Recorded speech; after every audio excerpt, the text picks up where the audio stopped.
Yo, what's up guys, this is Happy No with another Guild Wars 2 PvP video, and this time with the Power Revenant again, and not a hammer Revenant or double sword, but this time with the normal Revenant here, which is in my case the sword and shield Revenant. And you will see here why I'm using this.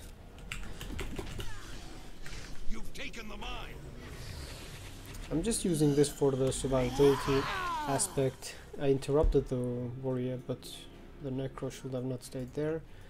And now you will also see the other thing why I'm thinking of using this. No interrupting.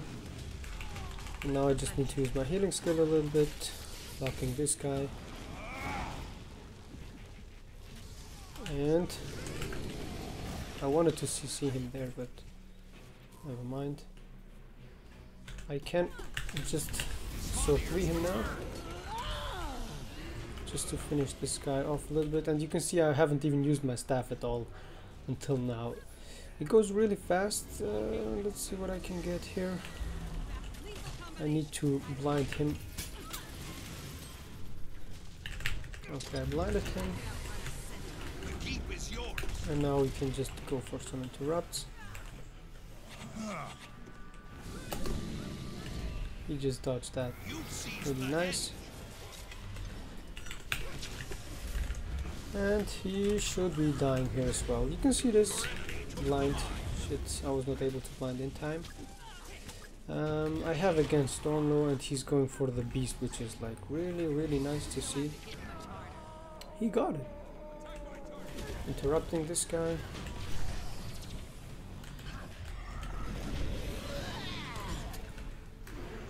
Okay, if he blocks, he will get damaged.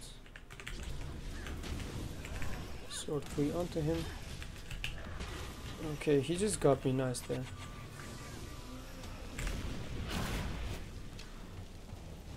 Just blocking a little bit, dodging a little bit. What? I was not able to swap my stance for whatever reason. And you will see it here now. Shit, I don't want it to attack there. This was so random attacking. Shit. My ally goes for the beast instead of helping us. Smart decision, really smart one. I had this guy like a couple of games, and he's like, he will start complaining again. It doesn't matter, I guess. We have still the lead, and I should be able to get the holosmith here. Oh, who's there? Okay, so he already used his blocks.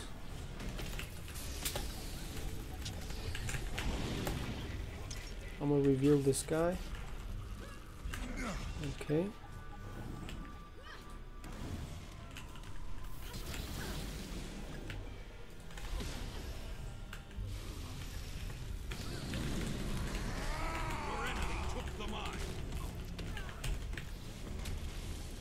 So I have this feeling that I have a little bit of lag there. Thanks for the healing. Swapping here. Touching this guy. Interrupting him. Quickness attacks. Better said not quickness attack, but with impossible odds to get some more damage going on. And here we go against the other guy. Shit. Blocking now. He's on his rampage form. Shit, I used that twice because I have some weird lag. He should be dying. Yes, he just saved himself the last time, but not any longer. I can blind him again because I have this feeling that the lag will just kill me again.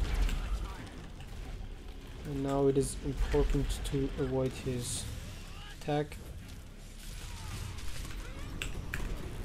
Trying to chill him a little bit, auto attacking and going for the next point.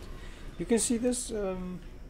I can see the comeback of the sword shield Revenant because it is, in my opinion, pretty much viable, and it can bring you like quite a bit of damage and everything back. You can see this. You can just do this.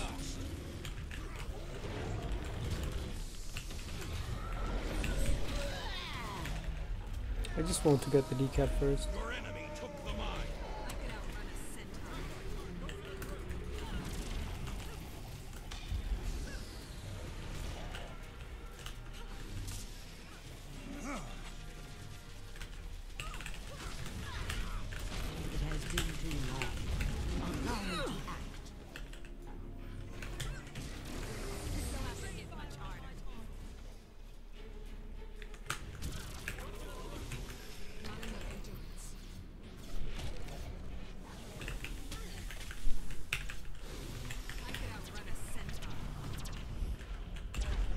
Oh, I should have been able to get something going on. Shit. And yeah, again, my druid is carrying us the game again. It's really luck that I get this guy on my team, and if I would have had him on my team, on the enemy team, I would have killed him a little bit for you guys. But never mind, he's not the only problem that I'm facing here, but my necro is also like nowhere, not even existing. I can see where he's going and what he's trying to do. Let's see, a weaver. Let's see if I can get this. And wow, the lag's real. The lag is real.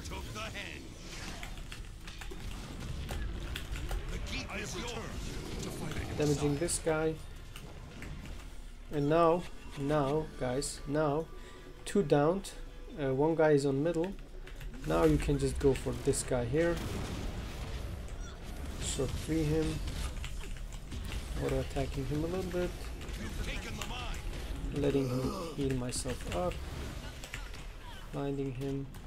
Now with impossible odds. I failed my combos a little bit, but it's because of the lag, guys.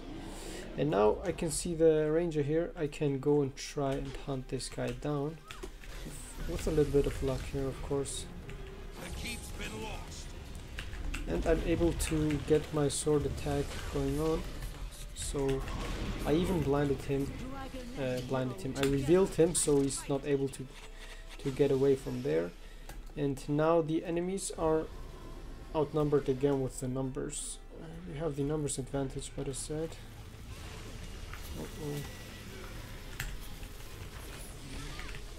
He will stun me.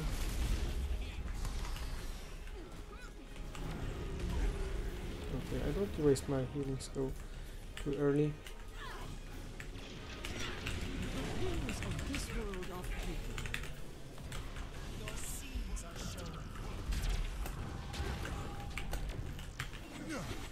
And now it's time to leave. Wow. With some quickness. Leaving. Healing myself up a little bit. And yeah. That should be probably it, I would say.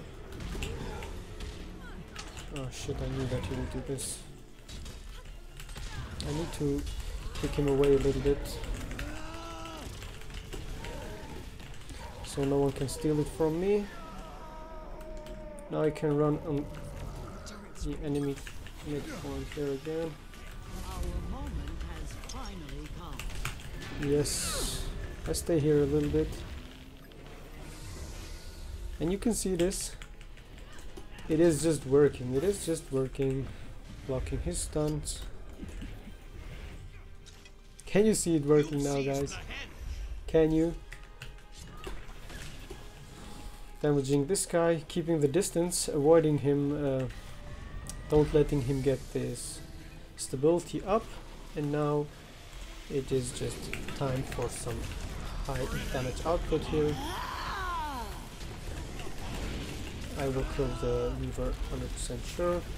And then we have the other guy here, which is this guy. Trying to stun him again and then just auto attacking to death. And I guess this is like one of the best Revenant videos I've just made right now.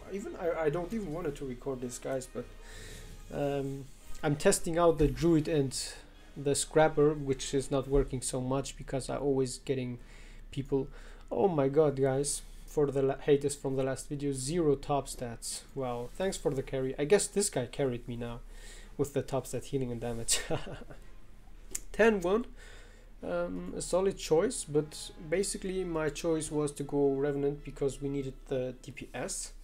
We had like not the best comp for DPS, and Revenant was the best choice because they had no classes, no professions to chase me down, which were like, for example, enemy Revenants or thief players or Condi threats like the Weaver, not the Weaver, the Scourge and something else there. So this is the normal core, how to say it, core Revenant. You need Heart of Thorns for this build. It's the power build, and in my opinion a really solid build and a really good choice if you want to have a Revenant high damage output with more survivability than ever, I would say. Why I say that? Because yeah, with the shield removing each one condition and of course giving you the healing protection, and then another time here healing and condition removal, it's really nice and really strong. It gives you so much more time to play. I had a little bit of lag in this video, but you can see this here.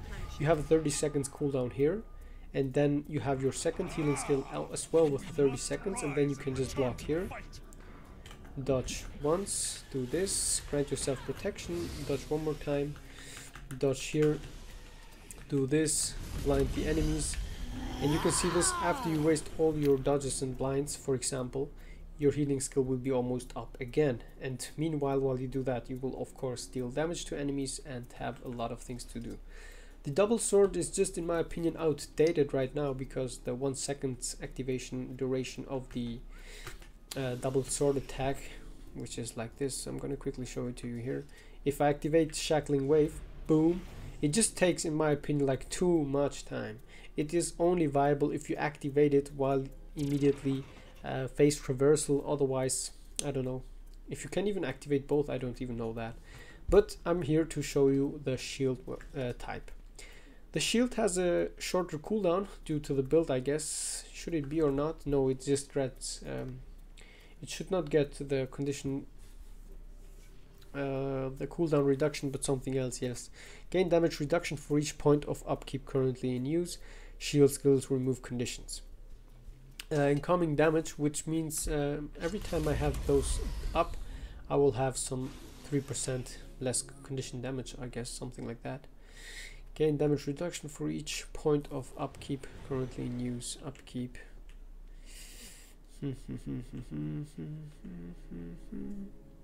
I don't know if it's something like this, but mainly I use it because of the extra condition removal, and that's basically it. I'm thinking of something else. Yeah, the might and stuff. Basically, my idea behind it was to have 1, 2 condition removals, and then here 3, 4. 3, 4. I just read something else here. Yeah, it showed me twice the shield one. 3, 4 with a renewing wave.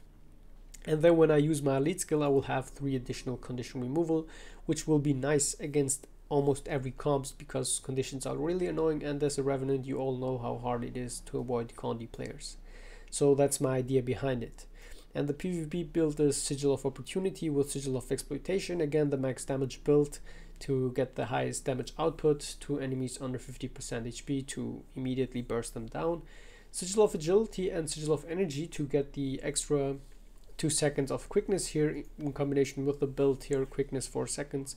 You will have like 6 or 7 seconds quickness on your staff, allowing you to have nice cleaving damage output with your auto attacks, and of course staff 5 will hit immediately multiple times and interrupt the enemy.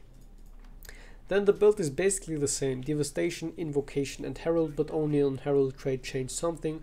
Vicious Laceration, Malicious Reprisal, which means if an enemy blocks your attacks, you will have your next 2 attacks unblockable for 5 seconds with a damage boost, which is especially nice against warriors because if you time it right, you can immediately knock back the warrior there, or use your other elite skill on the assassin stance to immediately get a stun while he's blocking.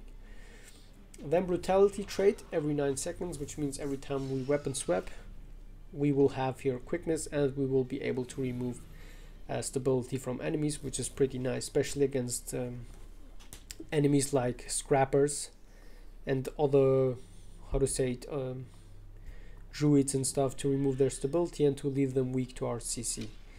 Really nice. And with the leadership rune, the quickness duration is a little bit longer, as it shows here. Then Invocation.